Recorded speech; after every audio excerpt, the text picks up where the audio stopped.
അമ്മേ പരിശുദ്ധമേ ദൈവമാതാവേ കൃപാസനത്തിലൂടെ ഞങ്ങളുടെ ദേശത്തിനും അമ്മ മധ്യസ്ഥം തേടി തന്ന എല്ലാ അനുഗ്രഹങ്ങൾക്കും കൃപകൾക്കും ഞങ്ങളിപ്പോൾ ഹൃദയം നിറഞ്ഞ നന്ദി പറയുന്നു. അമ്മേ പരിശുദ്ധമേ ദൈവമാതാവേ 2004 ഡിസംബർ 7 ഉച്ചകഴിഞ്ഞ് 2:30 കൃപാസനത്തിൽ സംഭവിച്ച അമ്മയുടെ പ്രത്യക്ഷപ്പെടലിനെ കുറിച്ച് തിരുസഭയ്ക്ക് സമർപ്പിച്ചിരിക്കുന്ന പഠനരേഖകളുടെ മേൽ സഭാത്മകമായ പഠനം ആരംഭിക്കുവാൻ ഞങ്ങൾ പ്രാർത്ഥിക്കുന്നു. അമ്മേ പരിശുദ്ധമേ ഭൂസ്വർലോകങ്ങളുടെ രാജ്ഞിയായ അങ്ങേയ്ക്ക് ഭൗമ സംരക്ഷണത്തിനായി പ്രപഞ്ചപ്രകൃതിയെ തന്നെ തിരുസഭ പ്രതിഷ്ഠിക്കുവാൻ ഈ പ്രത്യക്ഷീകരണം വഴി ഇടയാക്കണമേ. പരിശുദ്ധമേ ജപമാല മാതാവേ സകല കൃപാസനം പ്രാർത്ഥനയോടും ചേർത്ത് ഞങ്ങളിപ്പോൾ പ്രാർത്ഥിക്കുന്ന ഈ കുടുംബത്തിന്റെ പ്രത്യേക നിയോഗം പറ മക്കളെ.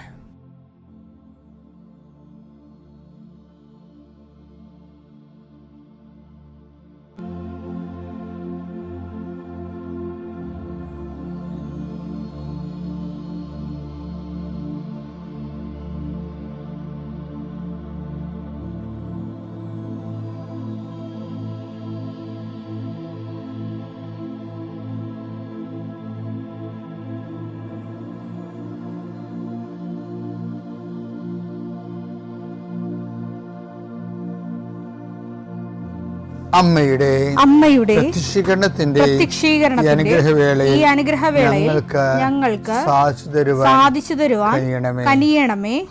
ആമേൻ. വിശ്വാസ പ്രമാണം. സർവശക്തനായ പിതാവും ആകാശത്തിന്റെയും ഭൂമിയുടെയും സൃഷ്ടാവുമായ ദൈവത്തിൽ ഞാൻ വിശ്വസിക്കുന്നു. അവിടുത്തെ ഏകപുത്രനും ഞങ്ങളുടെ കർത്താവുമായ ഈശോമിശിഹായിലും ഞാൻ വിശ്വസിക്കുന്നു. ഈ പുത്രൻ പരിശുദ്ധാത്മാവിനാൽ ഗർഭസ്ഥനായി കന്യകാമറിയത്തിൽ നിന്ന് പിറന്ന് പൊന്തിയോസ് പീലാത്തോസിന്റെ കാലത്ത് പീഡകൾ സഹിച്ച് കുരിശിൽ തറയ്ക്കപ്പെട്ട് മരിച്ച് അടക്കപ്പെട്ട് പാതാളങ്ങളിൽ ഇറങ്ങി മരിച്ചവരുടെ ഇടയിൽ നിന്ന് 3-ാം നാൾ ഉയർത്ത് സ്വർഗത്തിലേക്ക് എഴുന്നള്ളി സർവശക്തിയുള്ള പിതാവായ ദൈവത്തിന്റെ വലതുഭാഗത്തിരിക്കുന്നു. അവിടെ നിന്ന് ജീവിക്കുന്നവരെയും മരിച്ചവരെയും വിധിക്കുവാൻ വരുമെന്നും ഞാൻ വിശ്വസിക്കുന്നു. പരിശുദ്ധാത്മാവിലും ഞാൻ വിശ്വസിക്കുന്നു. വിശുദ്ധ കത്തോലിക്കാ സഭയിലും പുണ്യവാന്മാരുടെ ഐക്യത്തിലും പാപങ്ങളുടെ മോചനത്തിലും ശരീരത്തിന്റെ ഉയർപ്പിലും നിത്യമായ ജീവിതത്തിലും ഞാൻ വിശ്വസിക്കുന്നു. ആമേൻ. സുഖസ്ഥനായ ഞങ്ങളുടെ പിതാവേ, അങ്ങയുടെ നാമം പൂജിതമാകണമേ. അങ്ങയുടെ രാജ്യം വരണമേ. അങ്ങയുടെ തിരുമനസ് സ്വർഗത്തിലെ പോലെ ഭൂമിയിലും ആകണമേ. അന്നു വേണ്ടുന്ന ആഹാരം ഇന്ന് ഞങ്ങൾക്ക് തരണമേ. ഞങ്ങളോട് തെറ്റ് ചെയ്യുന്നവരോട് ഞങ്ങൾ ക്ഷമിക്കുന്നത് പോലെ ഞങ്ങളുടെ തെറ്റുകൾ ഞങ്ങളോടും ക്ഷമിക്കണമേ. ഞങ്ങളെ പ്രലോഭനത്തിൽ ഉൾപ്പെടുത്തരുതേ, തിന്മയിൽ ഞങ്ങൾ രക്ഷിക്കണമേ. ആമേൻ. നന്മ നിറഞ്ഞ മറിയമേ സ്വസ്തി, കർത്താവ് അങ്ങയുടെ കൂടെ സ്ത്രീകളിൽ അങ്ങ് അനുഗ്രഹിക്കപ്പെട്ടവളാകുന്നു. അങ്ങയുടെ ഉദരത്തിൻ ഫലമായി ഈശോ അനുഗ്രഹിക്കപ്പെട്ടവനാകുന്നു. പരിശുദ്ധ മറിയമേ തമ്പുരാന്റെ അമ്മേ, പാപികളായ ഞങ്ങൾക്ക് വേണ്ടി ഇപ്പോഴും ഞങ്ങളുടെ മരണസമയത്തും തമ്പുരാനോട് അപേക്ഷിക്കണമേ. ആമേൻ. കർത്താവേ, നിന്റെ ഉന്നതമായ നാമത്തിന് സ്തോത്രം ചെയ്യും. കർത്താവേ, നിന്റെ വിശുദ്ധ പൗരോഹിത്യത്തെ മഹത്വപ്പെടുത്തണമേ. കർത്താവെ, സഭയിലുള്ള സാന്നിധ്യം പ്രകടമാക്കണമേ. 40 വർഷം ഞാൻ അർപ്പിച്ച കൃപയുടെ യുഗതിയാണ്. കൃപാസ്ഥാനത്താറെ ജീവനോടെ പ്രത്യക്ഷപ്പെട്ട മാതാവിൻ്റെ മാധ്യസ്ഥ ഇന്ന് അങ്ങയുടെ മക്കളെ പ്രാർത്ഥന കൂടുന്ന എല്ലാ മക്കൾക്ക് വേണ്ടി പ്രാർത്ഥിക്കുകയാണ്. കർത്താവ്, കിടപ്പായിപ്പോയവർ, ഇങ്ങനെ ഒരു ആരോഗ്യമുണ്ട് പക്ഷെ കിടന്നു പോയവർ, ചിലപ്പോൾ അപകടം ഉണ്ടായി കിടന്നു പോയവർ, കർത്താവെ പ്രഷർ വന്ന് കിടന്നു പോയവർ, കർത്താവിൻ്റെ തിരുമുറുവാർന്ന വലതുകരം ആണിപ്പെടുതാടുന്ന അത്ഭുതകരം ആ കിടന്നുപോയ മക്കളുടെ മേൽ ശരീരത്തിൽ തലയ്ക്കപ്പെടട്ടെ. യേശുക്രിസ്തു ഉന്നതമായ നാമത്തിൽ നീ സൗഖ്യം പ്രാപിക്കട്ടെ എന്ന് കൽപ്പിക്കുന്നു. കർത്താവെ, പടല പിണക്കങ്ങളും തൊഴുത്തിൽ കുത്തുമൂലം കുടുംബത്തിൽ കലഹവും കോലാഹലങ്ങളും സമാധാനം നഷ്ടപ്പെട്ട കുടുംബങ്ങൾ, നീ ഏത് ഭവനത്തിൽ പ്രവേശിക്കുമ്പോഴും ആ ഭവന സമാധാനം ആശംസിക്കണം. സമാധാന ദൂതൻ അവിടെ ഉണ്ടെങ്കിൽ നിൻ്റെ സമാധാനോടെ ഭരിക്കും. കർത്താവെ, അടിയൻ്റെ പ്രാർത്ഥന കൊണ്ടും അമ്മയുടെ പ്രത്യക്ഷീകരണം കൊണ്ടും കർത്താവെ ആ കുടുംബങ്ങൾക്ക് സമാധാനം ഉണ്ടാകണമെന്ന് പ്രാർത്ഥിക്കുന്നു. പഠിക്കാൻ പോകുന്ന കുഞ്ഞുങ്ങൾ, പഠിക്കുന്നതിന് വേണ്ടി ഒരുങ്ങുന്ന കുഞ്ഞുങ്ങൾ, കർത്താവെ എന്തെല്ലാം കാര്യങ്ങൾക്ക് വേണ്ടി മക്കൾ വേദനിച്ചുകൊണ്ട് ആശങ്കപ്പെട്ടുകൊണ്ട് കണ്ണുനീരോടെ വിഷമിക്കുന്നുണ്ടോ ആ മേഖലയിലെല്ലാം പരിശുദ്ധാത്മ പ്രവർത്തിച്ചുകൊണ്ട് നിൻ്റെ വിഷയത്തിൽ ദൈവം തീരുമാനമെടുക്കാൻ പോകുന്നു. കർത്താവിൻ്റെ മുമ്പിൽ നീ ജാഗ്രതയോടെ പെരുമാറുക. കർത്താവെ, അകലം വിട്ടുപോകുന്നവർ, രാജ്യം വിട്ടുപോകുന്നവർ, വീട് വിട്ടുപോകുന്നവർ, ഞങ്ങൾ കണ്ണുമ്പിൽ മറയുന്നവർ കർത്താവിൻ്റെ കൃപയാൽ നിറക്കപ്പെടട്ടെ എന്ന് പ്രാർത്ഥിക്കുന്നു. എൻ്റെ കർത്താവെ, ജോലിയില്ലാത്തതിൻ്റെ പേരിൽ വിസ പുതുക്കാത്തതിൻ്റെ പേരിലും, യാത്രയ്ക്ക് നാട്ടിലേക്ക് വരാൻ പറ്റാത്തതിൻ്റെ പേരിലും, തിരിച്ചു പോകാൻ പറ്റാത്തതിൻ്റെ പേരിലൊക്കെ കുടുങ്ങിക്കിടക്കുന്നവർ, എൻ്റെ കർത്താവിൻ്റെതുമായ എന്തെങ്കിലും ബന്ധനങ്ങളെ ഞാൻ അർപ്പിച്ച 40 വർഷത്തെ ബലിയുടെ ശക്തിയാൽ ബന്ധിക്കുന്നു, അഴിച്ചു മാറ്റുന്നു. കർത്താവിൻ്റെ കരുണ നിന്നെ ആവശ്യിക്കുകയും നീ വിടുതൽ പ്രാപിക്കുകയും ചെയ്യട്ടെ. I command you in the name of Jesus Christ, you be healed and delivered. നിത്യം പിതാവും പുത്രനും പരിശുദ്ധാത്മാവിൽ നയിക്കും. ആമേൻ. എൻ്റെ പ്രിയപ്പെട്ടവരെ, വിവേചന വരമാണ്, പരിശുദ്ധാത്മാവിൻ്റെ ഒരു പ്രധാന വരമാണ്. നമ്മൾ ചോദിച്ചാൽ ആർക്കും ദൈവം തരും. കാര്യം ദാനം എല്ലാവർക്കും ലഭിക്കുമെന്നല്ലേ പറഞ്ഞിരിക്കുന്നത്. ലുക്കായുടെ സുവിശേഷം 12:56. കപടനാട്യക്കാരെ ഭൂമിയുടെയും ആകാശത്തിന്റെയും ഭാവഭേദം വ്യാഖ്യാനിക്കാൻ നിങ്ങൾക്കറിയാം. എന്നാൽ ഈ കാലത്തെ വ്യാഖ്യാനിക്കാൻ നിങ്ങൾക്ക് അറിയാത്തത് എന്തുകൊണ്ട്? കാലത്തെ വ്യാഖ്യാനിക്കാൻ കഴിയണം. ഓരോരോ സമയം വരുമ്പോഴും എന്താണ് സംഭവിക്കാൻ പോകുന്നത്, അതെന്തിനു വേണ്ടിയാണ്, നമ്മൾ എവിടെയൊക്കെയാണ് കരുതലെടുക്കേണ്ടത്, ഇങ്ങനെ ഇതിനെല്ലാം കൂടി ചേർത്ത് പറയുന്ന വാക്കാണ് ഡിസേൺമെൻ്റ് എന്ന് പറയുന്നത്. ഡിസേൺമെൻറ്റ് ചിന്തിക്കുമ്പോൾ കിട്ടേണ്ടതല്ല, ഓട്ടോമാറ്റിക്കായിട്ട് കിട്ടേണ്ടതാണ്. കർത്താവ് ചോദിക്കുന്ന ചോദ്യമില്ലേ, വാട്ട് സ്പിരിറ്റ്സ് ലീഡ്സ് യു? അപ്പോൾ അവരുടെ സ്പിരിറ്റ് എന്താണെന്ന് മനസ്സിലായി, ശരിക്ക് സ്പോട്ടിൽ മനസ്സിലാക്കണം. ലുക്ക 9:54. ഏത് വിധത്തിലുള്ള ആത്മാവാണ് നിങ്ങൾക്കുള്ളത് എന്ന് നിങ്ങൾ അറിയുന്നില്ല. ഇതിനാണ് വിവേചനം എന്ന് പറയുന്നത്. സംഭവം കേൾക്കുമ്പോൾ വിവേചനം നമുക്കിപ്പോൾ ഞങ്ങൾക്കൊക്കെ ഇത് കൂടാൻ പറ്റത്തില്ലല്ലേ. ഒരാൾ നിറച്ചിങ്ങനെ ആൾക്കാർ നിൽക്കുകയല്ലേ, സെക്കൻഡുകൾക്കുള്ളിൽ റിസൾട്ട് പറഞ്ഞു പോകണ്ടേ. അപ്പോൾ സ്വാഭാവികമായിട്ട് അവർ പറയണത് യെസ് ഓർ നോ പറയേണ്ടി വരും. ചിലപ്പോൾ യെസ് നോ പറയേണ്ടി വരും. അതിന് നമ്മൾ നല്ല ഒന്നാമത്തെ ജാഗ്രത വേണം, ദൈവജാഗ്രത വേണം, ദൈവമായിട്ട് നല്ല റിലേഷൻസ് വേണം. ഈ വിവേചനത്തിൻ്റെ ഏറ്റവും വലിയ സംഭവം എന്താ പറയുക, വെളിപാടുകളാണ്. എന്ന് വെച്ചാൽ എന്നെ സ്നേഹിക്കുന്നവനെ ഞാൻ എന്നെ തന്നെ വെളിപ്പെടുത്തുന്നില്ല. യോഹന്നാൻ 14:21. എൻ്റെ കൽപ്പനകൾ സ്വീകരിക്കുകയും പാലിക്കുകയും ചെയ്യുന്നവനാണ് എന്നെ സ്നേഹിക്കുന്നത്. എന്നെ സ്നേഹിക്കുന്നവനെ എൻ്റെ പിതാവും സ്നേഹിക്കും. ഞാനും അവനെ സ്നേഹിക്കുകയും എന്നെ അവന് വെളിപ്പെടുത്തുകയും ചെയ്യും. ഇതാണ് ഒരു പ്രശ്നം. വിവേചന വരത്തിന് സഹായിക്കുന്നത് വിവേചന ഒരു വെളിപാടാണ്. ശരിക്കും കർത്താവുമായി നല്ല ബന്ധമുള്ളവരാകുമ്പോൾ അതിനകത്തുള്ള വിഷയം നമ്മൾ നശിക്കാൻ ദൈവം ആഗ്രഹിക്കത്തില്ല, നമുക്ക് തെറ്റുവരാൻ ദൈവം അനുവദിക്കത്തില്ല. അതാണ് എൻ്റെ നിർമ്മലൻ അഴിഞ്ഞു പോകാൻ അനുവദിക്കത്തില്ല. അതെല്ലാം ഇന്റർകണക്റ്റഡാണ്. സങ്കീർത്തനം 16:10. അവിടുന്ന് എന്നെ പാതാളത്തിൽ തള്ളുകയില്ല, അങ്ങയുടെ പരിശുദ്ധൻ ജീർണിക്കാൻ അനുവദിക്കുകയില്ല. നമുക്ക് ഇടറുണ്ടാകാൻ ദൈവം അനുവദിക്കത്തില്ല. അതുകൊണ്ട് അപ്പം തന്നെ പറയും ഇത് ശരിയാണ് അല്ലെങ്കിൽ തെറ്റാണെന്ന് പറയും. വിവേചനപരത്തിൻ്റെ ഒരു സോഴ്സ് ഇൻറ്റിമസിയാണ്. ശരിക്കും ഡിസേൺമെൻറ്റ് ഔട്ട് ഓഫ് ഇൻറ്റിമസിയാണ് വരുന്നത്. നമ്മൾ ഇത്രയും നാൾ പഠിച്ച ദൈവശാസ്ത്രങ്ങളല്ല അതിൻ്റെ അകത്ത് വരുന്നത്. ഇതൊരു കരിസ്മാറ്റിക് തിയോളജിയാണ് അതിനകത്ത് വരുന്നത്. അതിൻ്റെ വെളിച്ചത്തിലാണ് കാര്യം ദൈവശാസ്ത്രജ്ഞന്മാരല്ല ശരിക്കും ബൈബിളിൻ്റെ ഉപകരണമായിട്ട് വന്നത്, അപ്പോസ്റ്റലിക് കരിസ്മാറ്റിക്സാണ്. അതാണ് വിഷയം. അവർക്ക് വെളിപ്പെട്ട് കിട്ടിയ കാര്യങ്ങളാണ്, ദൈവസ്നേഹത്തിൽ അവർക്ക് വെളിപ്പെട്ട് കിട്ടിയ കാര്യങ്ങളാണ്. അതിൽ നമ്മൾ പിന്നീട് ദൈവശാസ്ത്രം കണ്ടെത്തിയതാണ്. ഈ അപ്പോസ്റ്റലന്മാർ പറഞ്ഞത് ദൈവ അനുഭവങ്ങൾ അധിഷ്ഠിതമായിട്ടുള്ള വെളിപാടുകളാണ് പറഞ്ഞിരിക്കുന്നത്. അതിൻ്റെ ഒന്നാണ് വിവേചനം എന്ന് പറയുന്നത്. വിവേചനത്തിൻ്റെ സോഴ്സാണ്. അപ്പം എപ്പോഴും എൻ്റെ മക്കൾ ദൈവസ്നേഹമുള്ളവരായിരിക്കാൻ, ആ സ്നേഹം ദൈവത്തിനെ കൂടി മനസ്സിലാക്കാൻ വേണ്ടി ശ്രദ്ധിച്ചാൽ വിവേചനം പെട്ടെന്നുണ്ടാകും. പിതാവിൻ്റെയും പുത്രൻ്റെയും പരിശുദ്ധാത്മാവിൻ്റെ നാമത്തിൽ.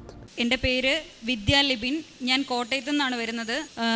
ഞാനിവിടെ ഉടമ്പടി എടുത്തത് ഫെബ്രുവരി 18 ആദ്യമായിട്ട് ഞാനിവിടെ ഉടമ്പടി എടുക്കാൻ വേണ്ടിയിട്ടല്ല ശരിക്കും വന്നത്. കൃപാസനം എന്ന് പറഞ്ഞ പള്ളിയെക്കുറിച്ച് കേട്ടപ്പോൾ ഇവിടെ പ്രാർത്ഥിക്കാൻ വേണ്ടിയിട്ട് എൻ്റെ വീടിനടുത്തുള്ള ഒരു ചേച്ചിയുടെ കൂട്ടത്തിൽ ഞാൻ ഇവിടെ വന്നതാണ്. പക്ഷേ ഇവിടെ വന്നു കഴിഞ്ഞപ്പോഴത്തേക്കും ആ ചേച്ചിയുടെ മകള് ഉടമ്പടി എടുക്കുന്നത് ഞാൻ കണ്ടു. അവരുടെ പ്രത്യേക നിയോഗങ്ങൾക്ക് വേണ്ടിയിട്ട് അവർ ഉടമ്പടി എടുക്കുന്നത് കണ്ടു. അപ്പോൾ എന്നെ സംബന്ധിച്ചിടത്തോളം എനിക്കിപ്പോൾ 27 വയസ്സായി. എനിക്ക് ഇതുവരെയായിട്ടും സ്വന്തമായിട്ടൊരു വീടെന്ന് പറയുന്ന കാര്യം ഇല്ല. അപ്പോൾ എൻ്റെ കൂടെ എൻ്റെ അമ്മയുണ്ടായിരുന്നു. ഞാനൊരു ഹിന്ദു ആയിരുന്നു. കല്യാണത്തിന് ശേഷമാണ് ക്രിസ്ത്യൻ മതം ഞാൻ സ്വീകരിച്ചത്. അപ്പോൾ ഞാൻ ഇവിടെ വന്ന് നിന്നപ്പോൾ എൻ്റെ അമ്മ എൻ്റെ അടുത്ത് പറഞ്ഞു, മോളെ നീ ഒന്ന് ഉടമ്പടി എടുക്ക്, കാരണം നമുക്ക് വീടില്ല, നമുക്ക് വീട് കിട്ടണം, അപ്പോൾ അതുകൊണ്ടിട്ട് നീ ഒന്ന് ഉടമ്പടി എടുക്കാൻ പറഞ്ഞു. അപ്പം ഞാൻ അമ്മയോട് തിരിച്ചു പറഞ്ഞു, നമ്മൾ പെട്ടെന്നൊരു കാര്യം പറഞ്ഞുകൊണ്ട് എങ്ങനെയാണ് മാതാവിനെ വിളിക്കുന്നത്? മാതാവിനെ വിളിച്ചുകൊണ്ട് നമ്മൾ പറയുന്നത്, മാതാവേ എനിക്ക് ഇന്ന കാര്യം നടത്തി തരണം. നമ്മളെപ്പോഴും അമ്മയുടെ അടുത്ത് അമ്മയുടെ മകളായിട്ട് നമ്മളെപ്പോഴും ഇരിക്കണം. അല്ലാതെ നമ്മൾ പെട്ടെന്നൊരാവശ്യം വന്നുകൊണ്ട് അമ്മ എനിക്കിത് നടത്തി തരാൻ പറഞ്ഞു കഴിഞ്ഞാൽ അമ്മ ചെയ്തു തരുമോ? അങ്ങനെയൊന്നും പറ്റത്തില്ല അമ്മ. ഞാൻ അതും എൻ്റെ മനസ്സിനെ ഞാനൊന്ന് സ്ഥിരപ്പെടുത്തട്ടെ, അതിനുശേഷം ഞാൻ ഉടമ്പടി എടുക്കാമെന്ന് പറഞ്ഞു. അങ്ങനെ ഞാൻ ഇവിടുന്ന് പ്രാർത്ഥിച്ചുകൊണ്ട് വീട്ടിൽ പോയപ്പോൾ എനിക്ക് മനസ്സിന് ഭയങ്കര വിഷമമായി. കാരണം അയ്യോ അമ്മ എൻ്റെ അടുത്ത് പറഞ്ഞല്ലോ. പിന്നെ അത് മാത്രമല്ല, ഇവിടെ വന്ന് ഈ മാതാവിൻ്റെ മുഖം കണ്ടുകൊണ്ട് പോയപ്പോൾ തൊട്ടിട്ട് എനിക്ക് ഭയങ്കര വല്ലാത്ത വിഷമമായിരുന്നു. എൻ്റെ കാര്യങ്ങൾ നടത്തി തരണേ അമ്മ, എനിക്ക് ഇത്രയും വയസ്സായി, ഇതുവരെയായിട്ട് എൻ്റെ അമ്മ കിടന്ന് കഷ്ടപ്പെടുവാണ്. ഞാൻ ജനിച്ച് വീണപ്പോൾ തൊട്ട് ഇന്ന് വരേക്കും എൻ്റെ അമ്മ ഓരോ വീടുകളിലും പോയി വീട്ടുജോലി ചെയ്യുന്ന കാഴ്ചയാണ് ഞാൻ കണ്ടുകൊണ്ടിരിക്കുന്നത്. അപ്പം അതിൽ നിന്നൊക്കെ അമ്മേനെ മാറ്റി അമ്മ ഉണ്ടാക്കുന്ന കാശ് മുഴുവൻ അമ്മ വാടകയ്ക്ക് കൊടുത്ത് ആണ് തീർക്കുന്നത്. അപ്പോൾ അതിൽ നിന്നൊക്കെ എനിക്കൊരു മോചനം വേണമെന്ന് പറഞ്ഞ് അവസാനം ഞാൻ അന്നത്തെ ദിവസം തന്നെ, അന്ന് രാത്രി തന്നെ ഞാൻ ഓൺലൈനിൽ ഉടമ്പടി എടുത്തപ്പോൾ ഒന്നാമത്തെ പ്രശ്നം, ഞാനൊരു ഹിന്ദു ആയിരുന്നു കൊണ്ടിട്ട് എനിക്ക് ജപമാലയെക്കുറിച്ചിട്ടോ ബൈബിളിനെ കുറിച്ചോ വ്യക്തമായിട്ടുള്ളൊരു നിശ്ചയമൊന്നും ഇല്ലായിരുന്നു. പക്ഷേ എന്നിരുന്നാൽ തന്നെയും അന്നത്തെ ദിവസം ആ ഉടമ്പടി ഓൺലൈനിൽ എടുത്തപ്പം അതിനകത്തൊരു പ്രെയർ വന്നു, ഇവിടുത്തെ മധ്യസ്ഥ പ്രാർത്ഥന. ഞാനത് ഡൗൺലോഡ് ചെയ്തെടുത്തു. ഞാൻ അന്ന് തൊട്ട് എനിക്ക് ഇവിടുത്തെ മെസ്സേജ് വന്നപ്പോൾ തൊട്ട് ഞാൻ പ്രാർത്ഥിക്കാൻ തുടങ്ങി. ഒരു 2-3 ദിവസം കഴിഞ്ഞപ്പോഴത്തേക്കും എൻ്റെ അപ്പുറത്തെ വീട്ടിലുള്ള ആ കുട്ടിക്ക് ഇവിടുന്ന് തൈലമൊക്കെ കിട്ടിയിട്ടുണ്ടായിരുന്നു. അപ്പോൾ എൻ്റെ വിചാരം എന്താണെന്ന് വെച്ച് കഴിഞ്ഞാൽ, ഈ തൈലം എല്ലാം ഉപയോഗിച്ചാൽ മാത്രമേ ഉള്ളൂ എല്ലാ കാര്യങ്ങളും നടക്കത്തുള്ളെന്ന്. അപ്പം ഞാൻ അമ്മയോട് പറഞ്ഞു, അമ്മ ഓൺലൈനിൽ ഉടമ്പടി എടുത്തു കഴിഞ്ഞാൽ ചിലപ്പോൾ ഇത് ശരിയാവുമെന്ന് എനിക്ക് തോന്നുന്നില്ല, അതുകൊണ്ട് നമുക്ക് എന്നായാലും ഒരു കാര്യം ചെയ്യാം, പള്ളിയിൽ പോകാമെന്ന് പറഞ്ഞു. അങ്ങനെ ഞാൻ ഇവിടെ വന്നു. പള്ളിയിൽ വന്ന് ഞാൻ ഇവിടെ വന്നപ്പോൾ ഭയങ്കര ജനമായിരുന്നു. ഇങ്ങോട്ട് കയറാൻ പോലും വയ്യാത്ത രീതിയിൽ ജനം. ഞാൻ ഏറ്റവും അങ്ങേ വാതിലെടുത്ത് കടന്നതാണ്. പക്ഷേ ഞാൻ അമ്മയോട് പറഞ്ഞു, എനിക്ക് 6 മാസമുള്ളൊരു കുഞ്ഞുണ്ട്. ഈ കുഞ്ഞ് ഭയങ്കര നിലവിളിയാണ്, അവളെയും കൊണ്ടിട്ട് ഇവിടെ നിൽക്കാൻ പറ്റുന്നില്ല. അവസാനം ഞാൻ അമ്മയോട് പ്രാർത്ഥിച്ച്, അമ്മേ എനിക്ക് എത്രയും പെട്ടെന്ന് ഇതിൻ്റെ റെസിപ്റ്റ് കിട്ടി എനിക്ക് ക്ലാസ്സിൽ കയറണമെന്ന് പറഞ്ഞു. നിമിഷ നേരം കൊണ്ട് ഞാൻ അവിടുന്ന് എങ്ങനെ നടന്നു വന്നെന്ന് പോലും അറിയത്തില്ല, ഈ ക്യൂവിൻ്റെ ഫ്രണ്ടിലെത്തി. ഉടമ്പടി ടോക്കൺ എൻ്റെ കയ്യിൽ കിട്ടി. കറക്റ്റ് 2 മണിക്കത്തെ ക്ലാസ്സിന് ഞാനിവിടെ കയറി. ആ കയറിയ സമയത്ത് ഞാൻ ഇവരെ ഇവിടെ അടുത്തുള്ളൊരു റൂമാക്കി. ആ റൂമിലേക്ക് അവിടെ നിൽക്കാൻ പറഞ്ഞു ഞാൻ വരുന്നവരെ. 2 മണിക്ക് കയറി ഞാൻ ഇവിടുന്ന് രാത്രി 8:30 ആയപ്പോഴാണ് ഇറങ്ങിയത്, ഉടമ്പടി എല്ലാം കഴിഞ്ഞ്. അപ്പോഴും ഞാൻ അമ്മയോട് പറഞ്ഞിട്ട് പോയൊരു കാര്യമുണ്ട്, അമ്മേ എനിക്ക് വേറെ ഒന്നും വലുതായിട്ട് അമ്മ തരണ്ട, പക്ഷേ എനിക്കൊരു വീട് വേണം. അമ്മ വേറെ ഒന്നും എനിക്ക് തന്നില്ലെങ്കിലും കുഴപ്പമില്ല എന്ന് പറഞ്ഞു. അങ്ങനെ പറഞ്ഞുകൊണ്ടാണ് ഞാൻ ഇവിടുന്ന് ഇറങ്ങിപ്പോയത്. ഇവിടെ ഉടമ്പടി എടുക്കുന്നതിന് മുന്നേ തന്നെ ഞങ്ങൾക്ക് പഞ്ചായത്തിൽ നിന്ന് ലൈഫ് മിഷൻ്റെ ഭാഗമായിട്ട് ഒരു വീട് സ്ഥലം മേടിക്കാൻ വേണ്ടി 6 ലക്ഷം രൂപ അനുവദിച്ചിട്ടുണ്ടായിരുന്നു. അതിനകത്ത് 2 ലക്ഷം രൂപ നമുക്ക് സ്ഥലം വാങ്ങിക്കാനും 4 ലക്ഷം രൂപ വീട് വെക്കാനും വേണ്ടിയിട്ടാണ് അനുവദിച്ചത്. അപ്പോൾ ഇന്നത്തെ കാലത്ത് നമുക്കെല്ലാവർക്കും അറിയാം 4 ലക്ഷം രൂപയ്ക്ക് വീട് വെപ്പലൊന്നും നടക്കത്തില്ല. അങ്ങനെ ഞാനുള്ള കോൺട്രാക്ടർമാരെല്ലാവരും കണ്ടു, ആർക്കും 4 ലക്ഷം രൂപയ്ക്ക് വാർത്ത വീട് വെച്ച് തരാൻ പറ്റത്തില്ല എന്ന് പറഞ്ഞു. അങ്ങനെ ഇരുന്ന സമയത്താണ് ഞാനിങ്ങനെ എന്നെ ആധാരം കൊണ്ട് വെച്ചിട്ട് എവിടെന്നെങ്കിലും കുറച്ചുകൂടെ പൈസ എടുക്കാൻ പറ്റുമോ എന്ന് ആലോചിച്ചത്. കാരണം അമ്മയ്ക്കൊരു ഒരു പ്രൈവറ്റ് ബാങ്കിൽ അമ്മയ്ക്ക് തൂത്തുവാരുന്ന ജോലിയുണ്ട്. അപ്പോൾ അമ്മയ്ക്ക് അതിനകത്തുനിന്ന് സാലറി എല്ലാം കിട്ടും. അപ്പോൾ ആ സാലറി കിട്ടുന്നത് വെച്ചുകൊണ്ടിട്ട് നമുക്ക് അതിൻ്റെ സ്ലിപ്പ് കാണിച്ച് ലോൺ എടുക്കാമല്ലോ എന്ന് വെച്ചുകൊണ്ട് ഞാൻ എല്ലാ ബാങ്കിലും കയറി ഇറങ്ങി. പക്ഷേ അവിടെയും നമുക്കൊരു തിരിച്ചടി എന്ന് പറഞ്ഞു കഴിഞ്ഞാൽ, ആധാരത്തിനകത്ത് എഴുതിയിട്ടുണ്ട് 12 വർഷം വരെ ഈ ആധാരം വിൽക്കാനോ പണയപ്പെടുത്താനോ സാധിക്കത്തില്ല എന്ന്. അപ്പോൾ അവിടെയും നമ്മുടെ പ്രതീക്ഷ കൈവിട്ടുപോയി, ലോൺ വെക്കാൻ പറ്റത്തില്ല. അങ്ങനെ ഞാൻ എല്ലാ ബാങ്കിലും കയറി ഇറങ്ങി. അവസാനം ഞങ്ങളുടെ കോട്ടയത്തുള്ള കാനറ ബാങ്കിൽ ഞാൻ ചെന്നു. അവിടെ ചെന്ന് കഴിഞ്ഞപ്പോഴത്തേക്കും അവിടുത്തെ മേഡം എൻ്റെ അടുത്ത് ഒരു കാര്യവും പറയുന്നില്ല, നിങ്ങൾക്ക് ഇന്ന കാര്യങ്ങളാണ്, അല്ലെ എല്ലാ ബാങ്കിൽ നിന്നും പറഞ്ഞത് 3 സെൻറ്റിന് ലോൺ തരത്തില്ലെന്നാണ്. പക്ഷേ അവിടെ അങ്ങനെയൊന്നും നമ്മളോട് പറഞ്ഞില്ല. മേഡം അപ്പം തന്നെ എല്ലാ കാര്യങ്ങളും ഡീറ്റെയിൽസും മേടിച്ചു വെച്ചു. ലീഗലിനുള്ള കാര്യങ്ങൾ ചെയ്തപ്പോഴത്തേക്കും ഞങ്ങൾ പോയി ചെന്ന് ആ ബാങ്കിൻ്റെ വക്കീലിനെ ചെന്ന് കണ്ടു. അപ്പോൾ ബാങ്കിലെ വക്കീൽ പറഞ്ഞു, പിന്നെ നിങ്ങൾക്ക് 15 വർഷത്തെ മുന്നാധാരങ്ങൾ വേണം. ഞങ്ങളുടെ സ്ഥലം രജിസ്റ്റർ ചെയ്തിരിക്കുന്നതിനകത്ത് മുന്നാധാരമായിട്ട് 4 ആധാരമേ ഉള്ളൂ. ഈ ആധാരത്തിന് തൊട്ട് മുന്നേ 1975 ഒരു ഭാഗപത്രമുണ്ട്. ഈ ഭാഗപത്രം ആരുടെ കയ്യിലാണെന്നുള്ള കാര്യം ഞങ്ങൾക്ക് സ്ഥലം തന്നിരിക്കുന്ന ഉടമസ്ഥന് അറിയത്തില്ല. അങ്ങനെ ഞാൻ എന്ത് ചെയ്യണമെന്നറിയാതെ നിൽക്കുമായിരുന്നു. ഈ ആധാരം ബാങ്കിൽ സബ്മിറ്റ് ചെയ്തില്ല എന്നുണ്ടെങ്കിൽ ഞങ്ങൾക്ക് ലോൺ തരത്തതുമില്ല. പകരം അവർ ഞങ്ങൾക്ക് തന്നിരിക്കുന്ന ഓപ്ഷൻ, നിങ്ങൾ 20,000 രൂപ മുടക്കി പത്രത്തിൽ പരസ്യപ്പെടുത്തുക, ഈ ആധാരം നഷ്ടമായെന്ന് പറഞ്ഞുകൊണ്ട്. അപ്പോൾ അങ്ങനത്തെ ഒരു അവസ്ഥ വന്നപ്പോൾ ഞാൻ വിചാരിച്ചു, എൻ്റെ കയ്യിൽ 20,000 രൂപ പോയിട്ട് 10 രൂപ പോലും തികച്ചെടുക്കാനായിട്ട് ഇല്ലാത്ത സമയമാണത്. ഞാൻ എങ്ങനെയാണ് പത്രത്തിൽ പരസ്യം കൊടുക്കുന്നത്? നടക്കത്തില്ല എന്ന് പറഞ്ഞു. അങ്ങനെ എന്തും വരട്ടെ എന്ന് വിചാരിച്ചുകൊണ്ടിട്ട് ഞാൻ അമ്മയുടെ കാശ് രൂപം കയ്യിൽ പിടിച്ചുകൊണ്ട് ഞാൻ പറഞ്ഞു, അമ്മേ, സഞ്ചാരി മാതാവല്ലയോ, നാളെ ഞാൻ പള്ളിയിൽ വരും, പള്ളിയിൽ വന്ന് ഞാൻ അമ്മയോട് ഈ കാര്യങ്ങളെല്ലാം പറയും എന്ന് പറഞ്ഞുകൊണ്ട് ഞാൻ അന്നത്തെ ദിവസം രാത്രി കടന്നുറങ്ങി. പിറ്റേ ദിവസം അപ്പോൾ എൻ്റെ കൂട്ടത്തിൽ ഈ പള്ളിയിൽ വരാൻ വേണ്ടിയിട്ട് എൻ്റെ ഭർത്താവോ അമ്മയൊന്നും വരാൻ പറ്റത്തില്ല, അവർക്കൊക്കെ ജോലിയുള്ളവരാണ്. അവർ ഒരു ദിവസം പോയില്ല എന്നുണ്ടെങ്കിൽ അന്നത്തെ ദിവസം ശമ്പളം കട്ടാക്കും. അങ്ങനെ ഞാൻ എൻ്റെ കുഞ്ഞിനെയും കൊണ്ടിട്ടാണ് ഇവിടെ 6 മാസമായിട്ടുള്ള കുഞ്ഞിനെയും കൊണ്ടിട്ട് രാവിലെ ഇവിടെ വരും, ഉച്ചയ്ക്ക് ഇവിടെ പ്രാർത്ഥനയും കഴിഞ്ഞുകൊണ്ട് ഞാൻ തിരിച്ചു പോകും. അങ്ങനെയാണ് ഈ എല്ലാ ആഴ്ചയിലും മിക്ക ആഴ്ചയിലും ഞാനിവിടെ വരാറുണ്ട്. അന്നത്തെ ആഴ്ചയിൽ ഇവിടെ വന്നുകൊണ്ട് ഞാൻ കൂടുതൽ ഇങ്ങോട്ട് കയറാറില്ല, കാരണം ഇങ്ങോട്ട് കയറുമ്പോൾ ഇവിടെ ഭയങ്കര തിരക്കാണ്ട് ഇങ്ങോട്ട് കയറാൻ പറ്റത്തില്ല. എനിക്ക് എപ്പോഴും ആശ്രയം എന്ന് പറയാൻ വേണ്ടിയിട്ട് അവിടെ ആ സൈഡിൽ ഒരു മാതാവിൻ്റെ രൂപം വെച്ചിട്ടുണ്ട്. ആ രൂപത്തിൻ്റെ അടുത്ത് പോയിട്ടാണ് ഞാൻ പ്രാർത്ഥിക്കുന്നത്. അവിടെ പോയി നിന്നുകൊണ്ടിട്ട് ഞാൻ അതിൽ എൻ്റെ വലത് കൈ വെച്ചുകൊണ്ട് ഞാൻ പറഞ്ഞു, അമ്മേ, സഞ്ചാരി മാതാവേ, എനിക്ക് നാളെ, അമ്മയ്ക്ക് അസാധ്യമായിട്ടുള്ള ഒന്നുമില്ല, അമ്മ എനിക്ക് നാളെ വക്കീലിൻ്റെ മുമ്പാകെ ആ ആധാരം സബ്മിറ്റ് ചെയ്യാൻ വേണ്ടിയിട്ട് എന്നെ സഹായിക്കണം എന്ന് ഞാൻ അമ്മയോട് പറഞ്ഞു. അപ്പോൾ എനിക്ക് അങ്ങനെ ക്രിസ്ത്യൻ നമ്മുടെ ആ രീതിയിൽ പ്രാർത്ഥിക്കാൻ അറിഞ്ഞുകൂടാത്തതുകൊണ്ട് ഞാൻ പറയുന്ന എപ്പോഴത്തെ ഒരു കാര്യമുണ്ട്, വലത് കൈ എന്തായാലും എൻ്റെ അപ്പൻ എന്നെ പിടിച്ചോളും, ഞാൻ അപ്പ എന്നാണ് വിളിക്കുന്നത്, അപ്പൻ എന്നെ പിടിച്ചോളും. പക്ഷേ എൻ്റെ ഇടത് കൈ ശൂന്യമാണ്, ആ കയ്യിൽ അമ്മ എന്നെ താങ്ങിക്കോണം. താങ്ങിക്കഴിഞ്ഞ് കഴിഞ്ഞാൽ എനിക്ക് മുന്നേ പോയി എനിക്ക് വേണ്ട ആവശ്യങ്ങളെല്ലാം അമ്മ എനിക്ക് നടത്തി തരുമെന്ന് എനിക്ക് ഉറപ്പാണെന്ന് ഞാൻ പറഞ്ഞു. അങ്ങനെ ഞാൻ പറഞ്ഞുകൊണ്ട് പ്രാർത്ഥിച്ചുകൊണ്ട് നിൽക്കുമ്പോൾ എൻ്റെ പുറകിൽ ഇഷ്ടംപോലെ ആളുകളുണ്ട്. പക്ഷെ അവർ ആരെടുത്ത് ഒരു സ്മെല്ലും വരുന്നില്ല. ഞാനിവിടെ പ്രാർത്ഥിച്ചുകൊണ്ടിരിക്കുമ്പോൾ എൻ്റെ ചുറ്റിന് മാത്രം ഒരു പ്രത്യേക സ്മെല്ല് വന്നു. അപ്പം ഞാൻ വിചാരിച്ചു, ഇതെന്താ എനിക്ക് മാത്രം ഇങ്ങനെ സ്മെല്ല് വരുന്നത്? സംശയത്തോടെ ഞാൻ ബാക്കിൽ നിന്ന് ആളോട് ചോദിക്കുകയാണ്, എന്താ ഇങ്ങനെ ഒരു സ്മെല്ല് വരുന്നത്? ഞങ്ങൾക്കാർക്കും ഒന്നും വരുന്നില്ലല്ലോ എന്ന് ആ ചേട്ടൻ പറഞ്ഞു. അപ്പോൾ എനിക്കൊരു വിശ്വാസമായി, ഞാൻ വിളിച്ചു, അമ്മ വിളി കേട്ടു, എൻ്റെ കൂടെ വരുമെന്ന്. അതേപോലെ തന്നെ അമ്മ വന്നു. ഈ 1975 പത്രം എന്ന് പറയുന്നത് ഞങ്ങൾക്ക് സ്ഥലം തന്നിരിക്കുന്ന ആൾക്ക് വേറൊരു 4 പേരാണ് ഈ സ്ഥലം കൊടുത്തത്, രജിസ്റ്റർ ചെയ്ത്. ആ കൊടുത്ത 4 പേരിനകത്തെ 3 പേര് മരിച്ചുപോയി, ഒരാളെ ജീവനോടുള്ളൂ. അയാൾക്കാണെങ്കിൽ മാനസിക രോഗമാണ്. അയാൾ കോട്ടയം ജില്ലയിൽ നിന്ന് താമസം മാറി വേറെ ഏതൊരു സ്ഥലത്താണ് താമസിക്കുന്നത്. ആ സ്ഥലത്ത് അവിടെ അവരുടെ നമ്പറോ ഒന്നും ആരുടെയിലും ഇല്ല. അങ്ങനെ ഞാനപ്പോൾ എൻ്റെ ഭർത്താവിനോട് പറഞ്ഞു, ചേട്ടാ നമ്മൾ എന്താ ചെയ്യുന്നതെന്ന് ചോദിച്ചു. അപ്പോൾ ഹസ്ബൻഡ് എന്നോട് പറഞ്ഞു, ഒരു കാര്യം ചെയ്യും, ഞാൻ ഒന്നുകൂടെ സ്ഥലത്തിൻ്റെ ഉടമസ്ഥനെ വിളിച്ച് നോക്കാമെന്ന് പറഞ്ഞു. അങ്ങനെ പുള്ളി അന്ന് രാത്രി മുഴുവൻ ഇരുന്ന് വിളിച്ചു, ചേട്ടാ എന്തെങ്കിലും ചെയ്യാൻ പറ്റുമോ, പത്രം നമുക്ക് വേണമെന്ന് പറഞ്ഞു. അപ്പോൾ പുള്ളിക്കാരൻ പറഞ്ഞു, മോനെ ഒന്നും ചെയ്യാൻ പറ്റുകയില്ല, ഞങ്ങൾക്ക് ഇതിനകത്ത് സഹായിക്കാൻ പറ്റത്തില്ല എന്ന് പറഞ്ഞു. അങ്ങനെ ഞാൻ വീണ്ടും കാശ് രൂപ എടുത്തുകൊണ്ട് അമ്മയുടെ മുന്നിൽ മുട്ടുകുത്തിയെന്നുകൊണ്ട് ഞാൻ പറഞ്ഞു, എന്നെ കൈവടിയരുത്, എനിക്ക് വേറൊരു വഴിയില്ല എന്ന് പറഞ്ഞു. അങ്ങനെ പറഞ്ഞുകൊണ്ട് ഞാൻ കണ്ണുനീര് വീഴ്ത്തിക്കൊണ്ട് ഞാൻ പ്രാർത്ഥിച്ചുകൊണ്ട് നിൽക്കുമ്പോൾ എൻ്റെ മനസ്സിലൊരു തോന്നല്, നീ ഒന്നുകൂടെ ഒന്ന് വിളിക്ക്. അങ്ങനെ ഞാൻ വീണ്ടും ആ ഉടമസ്ഥനെ വിളിച്ചപ്പം പുള്ളിക്കാരൻ എൻ്റെ അടുത്ത് പറഞ്ഞു, നിങ്ങൾ സ്ഥലം മേടിച്ചിരിക്കുന്നതിൻ്റെ അടുത്ത് ഒരാളുണ്ട്, തങ്കപ്പൻ എന്നാണ് പുള്ളിയുടെ പേര്, പുള്ളീനെ നിങ്ങളൊന്ന് വിളിച്ച് നോക്ക്, എന്തെങ്കിലും വഴി കാണുമോ എന്നറിയാമെന്ന് പറഞ്ഞു. അങ്ങനെ ഞങ്ങൾ ചെന്ന് പുള്ളിക്കാരനോട് ചെന്ന് ഫോൺ വിളിച്ചു. അങ്ങനെ പുള്ളി പറഞ്ഞു, മോളൊരു കാര്യം ചെയ്യ്, നിങ്ങൾ ഇങ്ങോട്ട് വാ, ഇവിടെ ഈ പറയുന്ന ആളുടെ ഒരു അനിയനുണ്ട്, പക്ഷേ പുള്ളിക്കാരൻ കുറച്ച് മാനസിക ആരോഗ്യമുള്ള ആളായതുകൊണ്ടിട്ട് ഈ പറയുന്ന ചേട്ടൻകാരൻ ആണെങ്കിൽ ഒരു കോളേജിലെ പ്രൊഫസറാണ്. അപ്പോൾ പുള്ളിക്കാരൻ നമ്മളെപ്പോലുള്ളവരോട് സംസാരിക്കാനായിട്ടൊക്കെ കുറച്ച് ബുദ്ധിമുട്ടാണ് എന്ന് പറഞ്ഞു. അപ്പം ഞാൻ വിചാരിച്ചു, പോട്ടെ, എൻ്റെ അമ്മ എനിക്കെല്ലാം ശരിയാക്കി തരുമെന്നും പറഞ്ഞുകൊണ്ട് ഞാൻ ആ ഒരു വിശ്വാസത്തിൽ ആ പുള്ളിക്കാരൻ്റെ വീട്ടിൽ പോയി. ഈ പറയുന്ന സാറിൻ്റെ വീട്ടിൽ പോയപ്പം പുള്ളിക്ക് എന്നെ ഒരു പരിചയമില്ല, ഒന്നുമില്ല. പക്ഷേ പുള്ളി വാതിൽ തുറന്നപ്പോഴേ എൻ്റെ അടുത്ത് പറഞ്ഞു, എന്താ മോളെ, ഒരു ചിരിച്ചുകൊണ്ടാണ് ചോദിച്ചത്. അപ്പോൾ ഞാൻ പറഞ്ഞു, സാറേ ഇന്ന കാര്യങ്ങളാണ്, എന്നെക്കൊണ്ട് ഒരു വഴിയില്ല, എന്നെ എങ്ങനെയും സഹായിക്കണമെന്ന് പറഞ്ഞു. അത് കേട്ടപ്പോൾ തന്നെ പുള്ളിയുടെ ഈ സുഖമില്ലാന്ന് പറഞ്ഞ ആളുടെ ഭാര്യയുടെ ഫോൺ നമ്പർ തരികയും അവർ വഴി ഈ 1975 പത്രം ഞങ്ങൾക്ക് കിട്ടുകയും പിറ്റേ ദിവസം രാവിലെ തന്നെ ഈ ബാങ്കിൽ അത് സബ്മിറ്റ് ചെയ്യുകയും ഞങ്ങൾ ചെയ്തു. അതാണ് ആദ്യത്തെ ഒരു കാര്യം. പിന്നെ അതിന് ശേഷം ഞാനിവിടെ ഉടമ്പടി വെച്ചത് തന്നെ എനിക്ക് ബാങ്ക് ലോണിന് വേണ്ടിയിട്ടാണ്. 10 ലക്ഷം രൂപയ്ക്കാണ് ലോൺ വെച്ചത്. പക്ഷേ 10 ലക്ഷം രൂപയ്ക്ക് ലോൺ പാസ്സാകണമെങ്കിൽ 3 ലക്ഷം രൂപയുടെ വാർഷിക വരുമാനം കാണിക്കണമെന്ന് പറഞ്ഞു. നമ്മളെപ്പോലുള്ളവർക്ക്, ദാരിദ്ര്യരേഖയ്ക്ക് താഴെയുള്ളവർക്ക് 3 ലക്ഷം രൂപയുടെ വാർഷിക വരുമാനം തരത്തില്ല, GST കൂടുതലാണ്, ടാക്സ് അടയ്ക്കണമെന്നൊക്കെ പറഞ്ഞു. അപ്പോൾ അവിടെയും ഓരോരോ പ്രശ്നങ്ങൾ വന്നുകൊണ്ടിരിക്കുകയാണ്.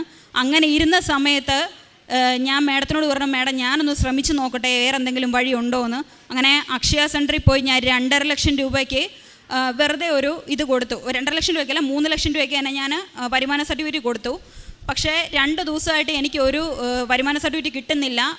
ബാങ്കിൽ നിന്ന് കിടന്ന് വിളിച്ചുകൊണ്ടിരിക്കുകയാണ്, നിങ്ങളുടെ ലോൺ നിങ്ങൾ എങ്ങനെയെങ്കിലും പെട്ടെന്ന് എടുക്കുന്നുണ്ടെങ്കിൽ എടുക്കുക, ഇല്ലെങ്കിൽ നിങ്ങളത് മാറ്റാൻ പറഞ്ഞുകൊണ്ട് അവർ വിളിച്ചുകൊണ്ടിരിക്കുന്നു. എന്ത് ചെയ്യണമെന്നറിയാതെ ഞാൻ ലാസ്റ്റ് വീണ്ടും അപ്പോഴെല്ലാം എൻ്റെ ശക്തി എന്ന് പറഞ്ഞിട്ട് എൻ്റെ കഴുത്തിൽ ഞാൻ ഈ കൊളുത്തിയിട്ടിരിക്കുന്ന ഈ മാതാവിൻ്റെ കാശ് രൂപമാണ്. ഇതെപ്പോഴും ഞാനിങ്ങനെ കയ്യിൽ ഇങ്ങനെ ചുരുട്ടി പിടിച്ചുകൊണ്ട് ഞാൻ മാതാവിനോട് പറയും, മാതാവേ ഞാൻ ഫോൺ വിളിക്കാൻ പോവുക വില്ലേജ് ഓഫീസറിനെ, സാറ് എനിക്ക് എന്തെങ്കിലും ഒന്ന് സഹായം ചെയ്തു തരണേന്ന് പറഞ്ഞു. ഇതേ പിടിച്ചുകൊണ്ട് തന്നെ ഞാൻ സാറിനെ വിളിച്ചു. സാറിനെ വിളിച്ചപ്പോഴത്തേക്ക് ഉടനെ സാറ് പറഞ്ഞു, മോളെ 3 ലക്ഷം രൂപയ്ക്കൊന്നും തരാൻ പറ്റത്തില്ല, ടാക്സ് അടയ്ക്കേണ്ടി വരും. അപ്പോൾ പുള്ളി എനിക്ക് തരാമെന്നോ ഒന്നും പറയുന്നില്ല. പക്ഷേ അന്നത്തെ ദിവസം ഞാൻ വിഷമത്തോടെ മാതാവിനോട് പ്രാർത്ഥിച്ചുകൊണ്ട് കിടക്കുന്നു. പിറ്റേ ദിവസം രാവിലെ ആയപ്പോൾ എൻ്റെ ഫോണിനകത്ത് മെസ്സേജ് വന്ന് കിടക്കുന്നു, നിങ്ങളുടെ വരുമാന സർട്ടിഫിക്കറ്റ് അപ്രൂവലായി, 2.5 ലക്ഷം രൂപയുടെ വരുമാന സർട്ടിഫിക്കറ്റ് അപ്രൂവലായെന്നും പറഞ്ഞുകൊണ്ട് എൻ്റെ ഫോണിൽ കിടക്കുന്നു. ഞാനപ്പോൾ ഉടനെ തന്നെ അത് ഡൗൺലോഡ് ചെയ്ത് പിന്നെയും ബാങ്കിൽ കൊടുത്തു. അപ്പം 1-2 വട്ടം ബാങ്കുകാർ നമ്മളെ ഇട്ട് ചുറ്റിച്ചു. ഈ കാര്യങ്ങളെല്ലാം ഞാൻ കൊടുത്തു. എല്ലാം കഴിഞ്ഞ് കഴിഞ്ഞപ്പം ഞങ്ങളുടെ വീട്ടിലെ ബുദ്ധിമുട്ടും കാര്യങ്ങളൊക്കെ കാരണം ഞാനിവിടെ 18-ാം തീയതി വന്ന് ഉടമ്പടി എടുത്തതിൻ്റെ പിറ്റേ ദിവസം എനിക്കൊരു ലോൺ പാസ്സായിരുന്നു 80,000 രൂപയുടെ. ഈ ലോൺ പാസ്സായതിൻ്റെ പൈസ ഇവർ കുറച്ചിട്ടാണ് തരാമെന്ന് പറഞ്ഞത്. പക്ഷേ ഞങ്ങൾ വിചാരിച്ചു 80,000 രൂപ കുറച്ചിട്ട് ബാക്കി പൈസ തരും, 8.5 ലക്ഷം രൂപയ്ക്ക് 80,000 കുറച്ചിട്ട് തരുമെന്നാണ് വിചാരിച്ചത്. പക്ഷേ ബാങ്കുകാരുടെ കണക്കൂട്ടിലൊക്കെ വെച്ചുകൊണ്ടിട്ട് ഇവരുദ്ദേശിക്കുന്ന പൈസ 4.5 ലക്ഷം രൂപയാണ്. ഞങ്ങൾക്കാണെങ്കിൽ ഏകദേശം 2 ലക്ഷം രൂപയ്ക്ക് കടവും ബാധ്യതകളും ഉണ്ട്. ബാധ്യതയും കടവും എന്ന് പറഞ്ഞു കഴിഞ്ഞാൽ ഞങ്ങൾ അല്ലാതെ ഒരിടത്തുനിന്ന് ഇപ്പോൾ ബ്ലേഡിന് പൈസ മേടിച്ചു, അത് കൊടുക്കാൻ വേണ്ടി അടുത്തടുത്തുനിന്ന് മേടിച്ചു, അങ്ങനെ ഉണ്ടായ കടമാണ്. ഈ കടത്തിൻ്റെ പൈസ അടയ്ക്കണം. അപ്പോൾ എൻ്റെ മനസ്സിലെ വിചാരം 8.5 ലക്ഷം രൂപ ബാങ്കിൽ നിന്ന് പാസ്സാവും, 4 ലക്ഷം രൂപ പഞ്ചായത്തിൽ നിന്ന് തരും, ഈ 2 പൈസയും കൂടെ ഉണ്ടെങ്കിൽ കടവും തീർക്കാം, നമുക്ക് വീടും കെട്ടാമെന്ന് വിചാരിച്ചു. അങ്ങനെ വിചാരിച്ചുകൊണ്ടിരുന്നപ്പോൾ ഇവരുടനെ പറയുകയാണ് 4.5 ലക്ഷം രൂപയെ നിങ്ങൾക്ക് പാസ്സാക്കി തരത്തുള്ളൂ. അപ്പോൾ വീണ്ടും എനിക്ക് നിരാശയായി. ഞാൻ ഉടനെ തന്നെ മാഡത്തിനോട് ചോദിച്ചു, മാഡം ഞാൻ എന്താ ചെയ്യണ്ടേ? അത് പിന്നെ നിങ്ങൾക്കത് പാസ്സാക്കി തരാം, കുഴപ്പമൊന്നുമില്ല എന്ന് പറഞ്ഞു. എന്നാൽ പിന്നെ പോട്ടെ, അവസാനം അങ്ങനെ ഒരു വിധിയാണ് നമുക്ക് വരുന്നതെങ്കിൽ അങ്ങനെ വരട്ടെ, ബാക്കി കടവും ബാധ്യതകളെല്ലാം വേല ചെയ്ത് എങ്ങനെയെങ്കിലും തീർക്കാമെന്ന് വിചാരിച്ചു. പക്ഷേ അവസാന നിമിഷം ആയപ്പോൾ ഞാൻ അമ്മയോട് ഡേറ്റ് ഇട്ട് പ്രാർത്ഥിച്ചായിരുന്നു. ഏപ്രിൽ 29-ാം തീയതി എനിക്ക് ലോൺ പാസ്സായെന്നുള്ള വിളി ബാങ്കിൽ നിന്ന് വരണേന്ന് പറഞ്ഞോണ്ട് കറക്റ്റ് 10 മണിയായപ്പോൾ ഏപ്രിൽ 29-ാം തീയതി രാവിലെ ബാങ്കിൽ നിന്ന് മാഡം വിളിച്ചു പറഞ്ഞു, നിങ്ങളുടെ ലോൺ പാസ്സായി, 8.5 ലക്ഷം രൂപയ്ക്ക് നിങ്ങൾക്ക് ഭവന വായ്പ പാസ്സായെന്ന് പറഞ്ഞ് എന്നെ വിളിച്ചു പറഞ്ഞു. വിളിച്ച് പറഞ്ഞു കഴിഞ്ഞപ്പോഴത്തേക്ക് അതിൻ്റെ കൂട്ടത്തിൽ എൻ്റെ അടുത്ത് ഒരു കാര്യം കൂടെ പറഞ്ഞു, പിന്നെ 80,000 രൂപ നിങ്ങൾ ക്ലോസ് ചെയ്ത ലെറ്റർ ഇവിടെ സബ്മിറ്റ് ചെയ്യാതെ നിങ്ങൾക്ക് പൈസ എഴുതിയെടുക്കാൻ പറ്റത്തില്ല. അവിടെയും തടസ്സമായി. അപ്പോൾ ഈ തടസ്സം വരുമ്പോഴത്തേക്ക് ഞാൻ വീണ്ടും ആലോചിച്ചു, മാതാവ് എന്നാ പ്രശ്നമെന്ന്. അപ്പോൾ ഇത് കാരണം ഞാൻ എന്തോ ചെയ്ത് പിറ്റേ ദിവസം രാവിലെ ആയപ്പോഴത്തേക്കും ഇവിടെ ഓടി വന്നു. ഈ സിസ്റ്ററായിരുന്നു ഇവിടെ ഉണ്ടായിരുന്നത്. സിസ്റ്ററിൻ്റെ അടുത്ത് ഞാൻ പറഞ്ഞു, സിസ്റ്റർ എനിക്ക് സാക്ഷ്യം പറയണം. നീ ഇപ്പം എന്തിനാ? അപ്പോൾ സിസ്റ്ററിനോട് ചോദിച്ചു, എന്താണ് കാര്യം, സാക്ഷ്യം പറഞ്ഞു. അപ്പോൾ ഞാൻ സാക്ഷ്യം പറഞ്ഞപ്പോൾ സിസ്റ്ററിൻ്റെ അടുത്ത് പറഞ്ഞു, മോളെ ഇതിപ്പം നിനക്ക് പ്രത്യേകിച്ച് പറയേണ്ട കാര്യമില്ല. കാരണം എന്താണെന്ന് വെച്ച് കഴിഞ്ഞാൽ നിൻ്റെ കാര്യങ്ങളൊന്നും പൂർണ്ണമായിട്ടില്ല, പകുതി അവസ്ഥയിലാണ് നിൽക്കുന്നത്, അതുകൊണ്ട് പൂർണ്ണമായിട്ടും കാര്യങ്ങൾ കഴിയട്ടെ എന്ന് പറഞ്ഞു. എന്നിട്ട് അതിൻ്റെ കൂട്ടത്തിൽ എനിക്കൊരു വാക്കൂടെ പറഞ്ഞു, 3 മാസമെന്ന് നീ പറയുന്ന കാര്യങ്ങൾ, അപ്പോൾ ഇതിൻ്റെയൊക്കെ കാര്യങ്ങൾ നടപടിയാവാൻ 3 മാസമെന്ന് പറയുന്നുണ്ടായിരുന്നു അവർ. ഈ 3 മാസത്തെ കണക്ക് നിനക്ക് 3 മണിക്കൂർ കൊണ്ട് 3 ദിവസം കൊണ്ടോ നടന്നിരിക്കുമെന്ന് പറഞ്ഞു. ഞാൻ ഈ വിശ്വാസത്തിൽ ഇവിടുന്ന് വീണ്ടും ആ ആൾക്കാരെ നിന്ന് പ്രാർത്ഥിച്ചുകൊണ്ടിട്ട് ഞാൻ വീണ്ടും പോയി, എൻ്റെ കുഞ്ഞുമായിട്ട് ഞാൻ വീണ്ടും ഇവിടുന്ന് പോയി. അതിൻ്റെ പിറ്റേ ദിവസം രാവിലെ ആയപ്പോഴത്തേക്കും പൈസ അടച്ച ക്ലോഷർ ലെറ്റർ 2 ദിവസത്തിനുള്ളിൽ സബ്മിറ്റ് ചെയ്യണമെന്ന് പറഞ്ഞ് ബാങ്കിൽ നിന്ന് വിളി വന്നു. ഇല്ലാന്നുണ്ടെങ്കിൽ നിങ്ങൾക്ക് ലോണ് ഓട്ടോമാറ്റിക്കലി എന്നെ ക്യാൻസലായി പോകുമെന്ന് പറഞ്ഞു. എന്ത് ചെയ്യണമെന്നറിയത്തില്ല. ഞാൻ ഇത്രയും കഷ്ടപ്പെട്ട് എൻ്റെ കുഞ്ഞുമായിട്ട് കയറി ഇറങ്ങിയ ഈ ആധാരങ്ങൾക്ക് ഓരോ പേപ്പറിനും വേണ്ടി പഞ്ചായത്തിൻ്റെ വീട് വെക്കുന്നവർക്കൊക്കെ അറിയാം, ഒരുപാട് അവർ നടത്തിക്കും. ഈ നടന്ന് ഞാൻ എൻ്റെ കുഞ്ഞുമായിട്ട് ഒറ്റയ്ക്ക് കയറി ഇറങ്ങി കഷ്ടപ്പെട്ടതാണ്. എല്ലാം ഒരു നിമിഷം കൊണ്ട് പോകുന്നെന്ന് പറയുമ്പോൾ ഭയങ്കരമായിട്ട് മാനസികമായിട്ട് വിഷമായി. അങ്ങനെ ഇരുന്ന് ഞാൻ വീണ്ടും അമ്മയോട് മുട്ടുമേ നിന്ന് പ്രാർത്ഥിച്ചു. എൻ്റെ വീട്ടിൽ തന്നെ എനിക്ക് ഇവിടുന്ന് ഒരു പകുതി ദൂരം വരെ സ്ഥലമുണ്ട്, അമ്മയുടെ ഫോട്ടോ ഇരിക്കുന്നിടം വരെ. ഞാൻ എൻ്റെ കുഞ്ഞിനെ കൈ വെച്ചുകൊണ്ട് ഞാൻ മുട്ടുമേ നീന്തി അമ്മയുടെ ഫ്രണ്ടിലോട്ട് മെഴുകുതിരി കത്തിച്ച് വെച്ചിട്ട്, അമ്മേ എനിക്കൊരു വഴിയില്ല, ഞാൻ ഇവിടുന്ന് മുട്ടുമേ നീന്തുക. കാരണം എന്ന് വെച്ച് കഴിഞ്ഞാൽ എന്നെ ഈ നീന്തൽ എനിക്ക് പൂർണ്ണമായി സ്പീഡിൽ അമ്മയുടെ അടുത്ത് എത്തണമെങ്കിൽ എൻ്റെ മുന്നിലുള്ള തടസ്സമെല്ലാം നീങ്ങണം. കാരണം ഞാനൊരു കടലിനെ നടുക്കാണ് കിടക്കുന്നത്. ഈ കടലിൻ്റെ ഫ്രണ്ടിൽ മുഴുവൻ ഇഷ്ടംപോലെ തിമിംഗലവും അങ്ങനെ ഇഷ്ടംപോലുള്ള കാര്യങ്ങളെല്ലാം ഉണ്ട്. ഇതെല്ലാം ഇടപെടാതെ ഞാൻ അമ്മയുടെ മുന്നിലോട്ട് എത്തണമെന്നുണ്ടെങ്കിൽ എന്നെ അമ്മ ഇവിടുന്ന് എത്രയും പെട്ടെന്ന് കര കയറ്റണമെന്ന് പറഞ്ഞു. ഇങ്ങനെയെല്ലാം ഞാൻ എനിക്കറിയാവുന്ന രീതിയിൽ പ്രാർത്ഥിച്ച് ഓരോന്ന് പറഞ്ഞെല്ലാം ചെയ്യുവാണ്. ചെയ്ത് കുറച്ച് കഴിഞ്ഞപ്പോഴത്തേക്കും എനിക്കൊരു മനസ്സിലൊരിത് വന്നു. എൻ്റെ ഹസ്ബൻഡിൻ്റെ ഒരു കൂട്ടുകാരനുണ്ട്. കൂട്ടുകാരന് എന്താ അവസ്ഥയെന്നൊന്നും എനിക്കറിയത്തില്ല. പക്ഷേ ഞങ്ങളുടെ കല്യാണത്തിന് ആവശ്യങ്ങൾക്കൊക്കെ പുള്ളി സഹായിച്ചുകൊണ്ടിട്ട് ഞാൻ വിചാരിച്ചു പുള്ളീനെ ഒന്ന് വിളിക്കാമെന്ന്. അങ്ങനെ ഞാൻ പുള്ളിക്കാരനെ ഫോൺ ചെയ്തു. പുള്ളിക്കാരൻ്റെ ഭാര്യയാണ് ഫോൺ എടുത്തത്. അവളോട് ഞാനിങ്ങനെ എൻ്റെ വിഷമങ്ങൾ പറഞ്ഞു. പൈസ തരണമെന്നൊന്നും ഞാൻ ചോദിച്ചില്ല. അവരുടെ കാര്യങ്ങളെല്ലാം ഞാൻ അറിഞ്ഞു. അപ്പോൾ അവർക്കും ഇതേപോലെ തന്നെ പഞ്ചായത്തിൽ നിന്ന് വീട് അനുവദിച്ചിരിക്കുകയാണ്. അവർക്കും വീട് കെട്ടാൻ വേണ്ടിയിട്ട് അവളുടെ കയ്യിലുള്ള സ്വർണ്ണം എല്ലാം കൊണ്ട് പണയപ്പെടുത്തി വെച്ചിരിക്കുകയാണ്. അതിനുള്ള പൈസ അവരുടെ കയ്യിൽ ഇരിപ്പുണ്ട്. അപ്പോൾ ഞാൻ എന്തും വരട്ടെ എന്ന് വിചാരിച്ചിട്ട് ഭർത്താവിനോട് പറഞ്ഞു, ചേട്ടാ നിങ്ങളൊരു കാര്യം ചെയ്യും, പോയാലൊരു വാക്ക്, നിങ്ങൾ അമ്മേനെ ഓർത്തുകൊണ്ടിട്ട് നിങ്ങൾ അവളെ ഒന്ന് ഫോൺ ചെയ്യാൻ പറഞ്ഞു. ഫോൺ ചെയ്തു. അപ്പോഴും പുള്ളി ഒന്നും പറയുന്നില്ല, തരാമെന്നൊന്നും പറയുന്നില്ല. പിറ്റേ ദിവസം രാവിലെ ആയപ്പോൾ ഞങ്ങൾ വീണ്ടും പുള്ളിനെ ഫോൺ ചെയ്തു. ഞാൻ ഇങ്ങനെ ചോദിച്ചു, അച്ചാച്ചാ ഞങ്ങളെ സഹായിക്കുമോ, ഞാൻ ഈ മാസം അവസാനം തന്നേക്കാവേ ഇങ്ങനെ പറഞ്ഞു. പുള്ളിക്കാരെ പറഞ്ഞു, ഒരു കാര്യം ചെയ്യും മോളിങ്ങ് പോര്, ഞാനിപ്പോൾ എൻ്റെ കയ്യിലുള്ള പൈസ നിങ്ങൾക്ക് തരാം, എന്നിട്ട് നിങ്ങൾ കൊണ്ടു ചെന്ന് ലോൺ അടയ്ക്കാൻ പറഞ്ഞു. അങ്ങനെ 80,000 രൂപയെന്നാണ് എൻ്റെ ഭർത്താവ് ചോദിച്ചത്. പക്ഷേ ഈ ലോൺ എടുത്തത് ഞങ്ങൾ 80,000 രൂപയ്ക്കാണ്. എടുത്തിട്ട് 3 മാസമേ ആയുള്ളൂ. അത് പ്രൈവറ്റ് ആപ്പ് ആയതുകൊണ്ടിട്ട് അതിന് പലിശയും കൂടെ കൂട്ടിച്ചേർത്ത് ഏകദേശം 90, 325 അത്രയും പൈസ കൂട്ടി അടയ്ക്കണമെന്ന് പറഞ്ഞു. 80,000 രൂപ എടുത്ത ലോണിന് ഏകദേശം 10,000 രൂപയ്ക്ക് മുകളിൽ കൂട്ടി അടയ്ക്കണമെന്ന് പറഞ്ഞു. അപ്പോൾ 80,000 രൂപയാണ് നമ്മൾ കടം ചോദിച്ചിരിക്കുന്നത്. ബാക്കി 10,000 രൂപ എടുക്കാൻ വേണ്ടി എൻ്റെ അടുത്ത് കാശില്ല. ഞാൻ വീണ്ടും അവരുടെ വീടിൻ്റെ ഫ്രണ്ടിൽ ചെന്നിട്ട് ഞാൻ അച്ചാച്ചനോട് പറഞ്ഞു, അച്ചാച്ചാ ഈ പൈസയും കൊണ്ട് ഞാൻ പോയിട്ട് കാര്യമില്ല, എൻ്റെ കട അടയുകയല്ല, എനിക്ക് വേറെ എന്തെങ്കിലും ഒരു വഴി. അപ്പോൾ പുള്ളി പറ്റത്തില്ല മോളെ, അച്ചാച്ചനെ കൊണ്ട് പറ്റുന്നേ പറ്റത്തുള്ളൂ ഇങ്ങനെ പറഞ്ഞുകൊണ്ട് പുള്ളി ഇരുന്നു. അവസാന നിമിഷം ഞാൻ ഇറങ്ങുവാന്ന് പറഞ്ഞ സമയത്ത് പുള്ളി വീണ്ടും എൻ്റെ അടുത്ത് പറഞ്ഞു, ദാ ഒരു 20,000 രൂപയും കൂടെ ഉണ്ട്, 1,00,000 രൂപയുണ്ട്, നീ കൊണ്ട് ചെന്ന് നിൻ്റെ ലോൺ അടച്ചിട്ട് ഈ മാസം അവസാനം അച്ചാച്ചന് പൈസ തരാൻ പറഞ്ഞു. അങ്ങനെ ഞങ്ങൾക്ക് ആ പൈസ കിട്ടി. ഞാൻ അത് കൊണ്ട് ചെന്ന് അടച്ചു, ബാങ്കിൽ ലോൺ ക്ലോസ് ചെയ്തു. അപ്പോൾ എൻ്റെ മനസ്സിൽ വിഷമം, മാതാവേ എൻ്റെ കുഞ്ഞിന് എന്തെങ്കിലും തിന്നാൻ മേടിക്കേണ്ട കാശ് പോലും 5,000 രൂപ 10,000 രൂപ ഞാൻ കൂടുതൽ അടച്ചു കൊടുക്കുകയാണ് ഈ ബാങ്കുകാർക്ക്. ഒരു കാര്യമില്ല, അവരെൻ്റെ അതാണ് ഇതാണെന്ന് പറഞ്ഞിട്ട് ഒരുപാട് പൈസ മേടിക്കുകയാണ്. ഇപ്പോഴത്തെ അവസ്ഥയിൽ എൻ്റെ ഇത്രയും കാശ് പോയാൽ ഞാൻ എന്നാ ചെയ്യുമെന്ന് മാതാവിനോട് ഇങ്ങനെ ചോദിച്ചു. അങ്ങനെ ചോദിച്ചുകൊണ്ടിരുന്ന് കഴിഞ്ഞപ്പോഴത്തേക്കും ഈ ബാങ്കുകാർ എൻ്റെ അടുത്ത് പറഞ്ഞു, ചേച്ചി 45 ദിവസമാവും ക്ലോഷർ ലെറ്റർ കിട്ടാൻ. അപ്പോൾ നമ്മുടെ കാനറ ബാങ്കുകാർ എൻ്റെ അടുത്ത് പറഞ്ഞത് നാളെ തന്നെ ക്ലോഷർ ലെറ്റർ സബ്മിറ്റ് ചെയ്യണം, എന്നാൽ മാത്രമേ ഉള്ളൂ ഞങ്ങൾക്ക് ചെന്ന് ഒപ്പിട്ട് പൈസ എടുക്കാൻ പറ്റത്തുള്ളൂ എന്നാണ് പറഞ്ഞത്. അപ്പോൾ ക്ലോഷർ ലെറ്റർ നാളെ സബ്മിറ്റ് ചെയ്യണം. ബാങ്കുകാർ പറയുന്നു 45 ദിവസം ആകുമ്പോഴേ കിട്ടത്തുള്ളെന്ന്. ഞാൻ വീണ്ടും എൻ്റെ ഒരു ആശ്രയം എന്ന് പറയേണ്ട അമ്മ മാത്രമേ ഉള്ളൂ. ഞാൻ വീണ്ടും അമ്മയെടുത്ത് മുട്ടുകുത്തിന്ന് ഞാൻ വീണ്ടും മുട്ടിലെഴയാണ്. ഞാൻ മുട്ടിലെഴഞ്ഞുകൊണ്ട് ഞാൻ വീണ്ടും എൻ്റെ ഒരു വിശ്വാസമാണ് ഞാൻ മുട്ടിലെഴഞ്ഞ് അമ്മയെടുത്ത് പോകുന്നത്. ആ ഒരു വിശ്വാസം എൻ്റെ മനസ്സിൽ തോന്നുകയാണ് ഞാൻ ചെയ്യുന്നത്. അമ്മയെടുത്ത് ഞാൻ വീണ്ടും ചെന്ന് ഈ സമയത്തെല്ലാം ഞാൻ മധ്യസ്ഥ പ്രാർത്ഥന ഏറ്റു പറഞ്ഞ് ഞാൻ അമ്മയെടുത്ത് ചെന്നുകൊണ്ട് ഞാൻ അമ്മയോട് പറഞ്ഞു, അമ്മേ ഇതാണ് കാര്യം, അവർ ക്ലോഷർ ലെറ്റർ തരത്തില്ല എന്ന് പറയുന്നു. അവരാണെങ്കിൽ ഹിന്ദിയൊക്കെയാണ് സംസാരിക്കുന്നത്, എനിക്ക് അത്ര വശമില്ല, അവരെന്താ പറയുന്നതെന്ന് എനിക്ക് മനസ്സിലാവുന്നില്ല അമ്മേ, ഞാൻ എന്നാ ചെയ്യണ്ടേ?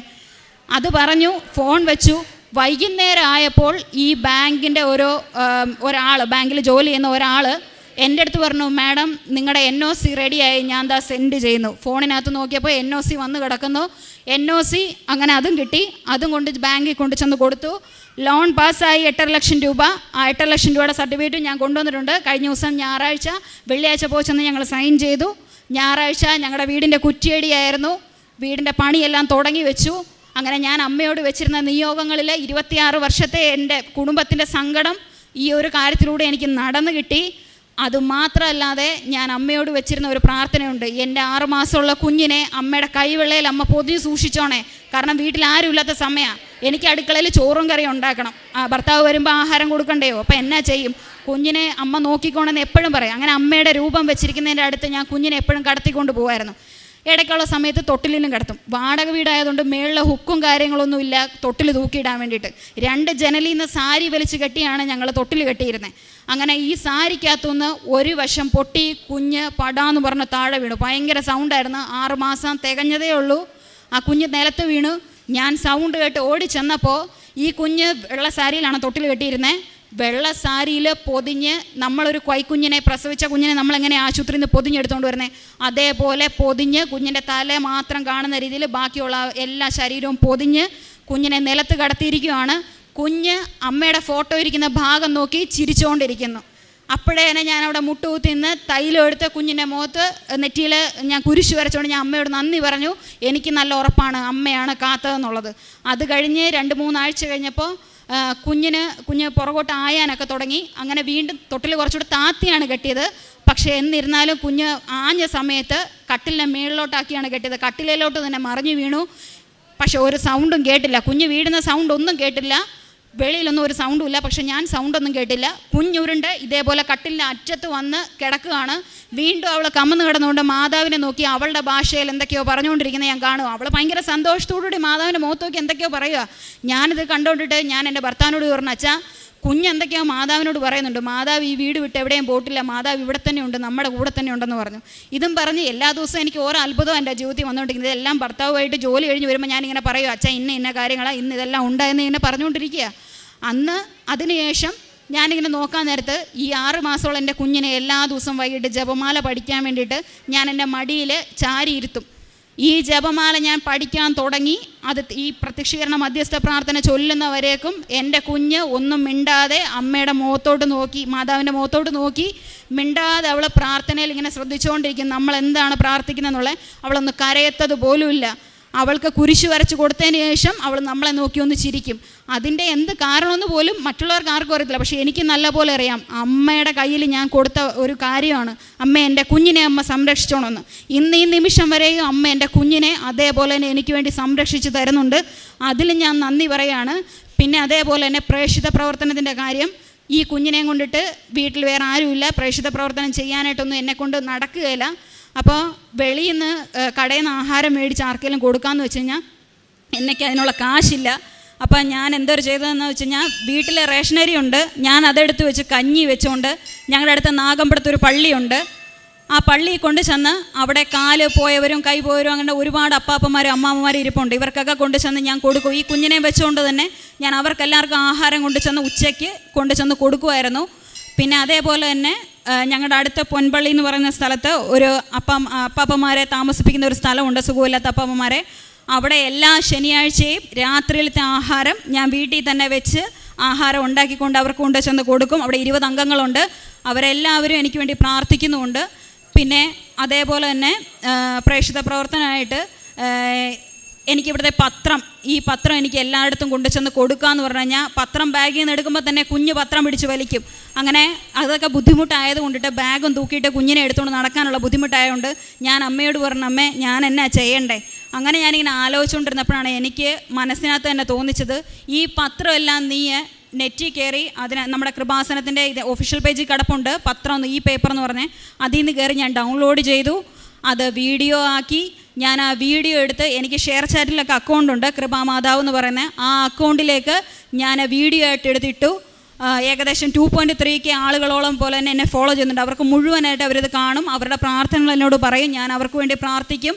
അങ്ങനെ ഫേസ്ബുക്കിലും അതിലെല്ലാം ഞാൻ ഒരുപാട് ഗ്രൂപ്പ് തുടങ്ങി. എല്ലാവരുടെയും പ്രാർത്ഥന എന്നോട് പറയും, ഞാൻ അവർക്ക് വേണ്ടി പ്രാർത്ഥിക്കും, അവരെനിക്ക് വേണ്ടി പ്രാർത്ഥിക്കും. ഇങ്ങനെ ഉടമ്പടിയോട് എനിക്ക് വിശ്വസ്തത കാണിക്കാൻ പറ്റുന്ന രീതിയിൽ, എന്നെക്കൊണ്ടാവുന്ന രീതിയിൽ, എന്നെക്കൊണ്ട് ചെയ്യാൻ പറ്റുന്ന രീതിയിൽ ഞാൻ അമ്മയോട് ആദ്യമേ പറയും, അമ്മേ എനിക്ക് ഇതൊക്കെയാണ് ചെയ്യാൻ പറ്റുന്നത്, ഞാൻ ഇതൊക്കെ ചെയ്യാം, അതിലും കൂടുതൽ എന്തെങ്കിലും ചെയ്യണമെന്നുണ്ടെങ്കിൽ എനിക്ക് താങ്ങായിട്ട് ആരെങ്കിലും വേണം. അതിന് വേണ്ടിയിട്ട് എൻ്റെ ഭർത്താവിന് ഈ ജോലിയാണ്, ചേട്ടന് വരാൻ പറ്റത്തില്ല. അപ്പം അമ്മ ഞാൻ ചെയ്യുന്നത്, ഞാൻ എന്തെങ്കിലും തെറ്റ് ചെയ്തിട്ടുണ്ടെങ്കിൽ അമ്മ അതെന്നോട് ക്ഷമിക്കണമെന്ന് പറഞ്ഞിട്ടാണ് ഞാൻ ഓരോന്ന് ചെയ്യുന്നത്.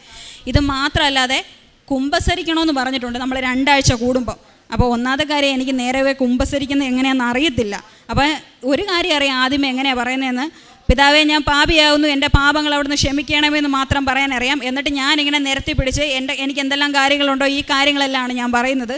അവസാനം അച്ഛൻ്റെ അടുത്ത് പോയി ചെന്ന് കുമ്പസാരിക്കാനിരിക്കുമ്പോൾ എനിക്ക് മനസ്സിനകത്തൊന്നും വരത്തില്ല, ഞാനിങ്ങനെ വിറച്ചാണ് പറയുന്നത്. ഈ മൈക്ക് പോലും പിടിച്ചിരിക്കാൻ എനിക്ക് പേടിയാണ്. പക്ഷേ ഞാൻ ഇത്ര നേരം അവിടെ ഇരുന്ന് പ്രാർത്ഥിച്ചുകൊണ്ടിരിക്കുകയായിരുന്നു, ഈ സ്റ്റേജൊക്കെ കയറുമ്പോൾ ഞാൻ പേടിക്കരുതെന്ന് പറഞ്ഞുകൊണ്ട്. അതുകൊണ്ട് ആ ഒരു വിശ്വാസത്തിൽ ഞാനിപ്പോൾ ഒന്നും തെറ്റിക്കാതെ പോലും ഇവിടെ ഒന്ന് പറയുകയാണ്. എനിക്ക് തന്നെ അത്ഭുതം ആയിക്കൊണ്ടിരിക്കുകയാണ് ഈ ഒരു കാര്യത്തിൽ. ഞാൻ എന്നിട്ട് ഈ കുമ്പസരിക്കുന്ന സമയത്ത് അച്ഛനോടൊന്നും പറയാൻ പറ്റാത്തതുകൊണ്ട് ഞാൻ തിരിച്ച് വീട്ടിൽ വന്നിട്ട് എന്നാ ചെയ്യുമെന്ന് ആലോചിച്ച് ഞാനിങ്ങനെ വിഷമിച്ചിരുന്നപ്പോൾ അടുത്തൊരു വഴി അമ്മ തന്നെ എൻ്റെ ഫ്രണ്ടിൽ പറഞ്ഞു, നീ നിൻ്റെ പാപങ്ങളെല്ലാം നീ ഒരു പേപ്പറിലോട്ട് എഴുത്. ഞാൻ അങ്ങനെ പേപ്പറിലോട്ട് എഴുതി.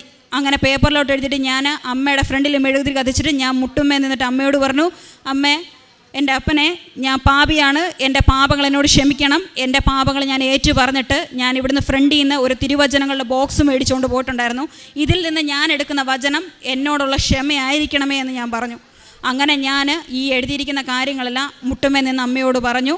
കുമ്പസാരം എല്ലാ ആഴ്ചയിലും ഞാൻ ഇതേപോലെ തന്നെയാണ് ചെയ്യുന്നത്. ഇതേപോലെ തന്നെ പേപ്പറിൽ എഴുതി ചെയ്യും. അതേപോലെ തന്നെ പള്ളിയിൽ പോകുന്ന സമയങ്ങളിൽ എല്ലാ ഞായറാഴ്ചയും പള്ളിയിൽ പോകും. പള്ളിയിൽ പോകുന്ന സമയങ്ങളിൽ ഞാൻ അച്ഛനോടും കുമ്പസരിക്കാറുണ്ട്. എന്നിരുന്നാൽ പോലും എനിക്കൊരു വിഷമം വന്നാൽ, അല്ലെങ്കിൽ എനിക്കൊരു തെറ്റ് പറ്റിയെന്ന് തോന്നിയാൽ അപ്പം തന്നെ ഞാൻ ചെയ്യുന്ന കാര്യം ഇതാണ്. അപ്പോൾ എൻ്റെ കൂട്ടത്തിൽ ഈ ഗ്രൂപ്പിലൊക്കെ ഉള്ളവർ മിക്കവരും ഹിന്ദുക്കളാണ്. അവർക്കും അറിയത്തില്ല എന്നാ ചെയ്യണമെന്ന്. അപ്പോൾ അവർ പറഞ്ഞു, ചേച്ചി ഞങ്ങളുടെ കാര്യമെല്ലാം തടസ്സം വെച്ച് ഞങ്ങൾ എന്നാ ചെയ്യണ്ടേ? അപ്പം ഞാൻ പറഞ്ഞു, എനിക്കറിയത്തില്ല, പക്ഷേ ഞാനൊരു കാര്യം പറയാം, ഞാൻ ഇങ്ങനെയാണ് ചെയ്യുന്നത്, നിങ്ങളിങ്ങനെ തന്നെ ചെയ്തു നോക്ക്. അവരും അതേപോലെ തന്നെ ചെയ്തു. അവർക്ക് ഒരുപാട് മാറ്റങ്ങളുണ്ടായി. ഇഷ്ടംപോലെ ഓരോ ആൻറ്റിമാരും ഓരോ ചേച്ചിമാരും അവരൊക്കെ ഇവിടെ വന്ന് ഉടമ്പടി എടുക്കും. അവരൊക്കെ ഒരുപാട് ദൂരെയുള്ളവരാണ്. അവരൊക്കെ വരുമെന്നാണ് പറഞ്ഞിരിക്കുന്നത്. എന്നെ കൊണ്ടാവുന്ന രീതിയിൽ ഞാൻ അമ്മയോടും എൻ്റെ അപ്പനോടും ഞാൻ വിശ്വസ്തത കാണിക്കുന്നുണ്ട്.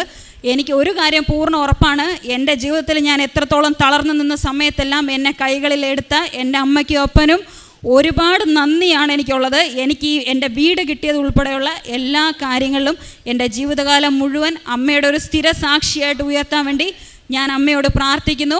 അതേപോലെ തന്നെ അമ്മയുടെ മാധ്യസ്ഥം വഴി അമ്മ പറഞ്ഞ് എനിക്ക് വേണ്ടി ഇതിനകത്ത് സഹായിച്ച ഒരുപാട് ആളുകളുണ്ട്. അവരോടെല്ലാവരോടും ഞാൻ ഇവിടെ വെച്ച് തന്നെ നന്ദി പറയണം. അമ്മയുടെ കാര്യത്തിൽ എല്ലാവർക്കും അമ്മയുടെ കാരുണ്യം ഉണ്ടായിരിക്കട്ടെ.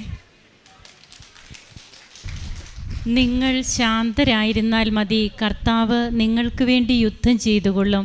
പുറപ്പാടിൻ്റെ പുസ്തകം 14-ാം അധ്യായം 14-ാം തിരുവചനമാണ്. ഇസ്രായേൽ ജനത ദൈവത്തിൻ്റെ തിരഞ്ഞെടുക്കപ്പെട്ട ജനമാണ്. അവരുടെ മുൻപിൽ വാഗ്ദാന നാട് തേടിയുള്ള അവരുടെ യാത്രയിൽ ഒത്തിരിയേറെ പ്രതിബന്ധങ്ങളുണ്ടായിരുന്നു.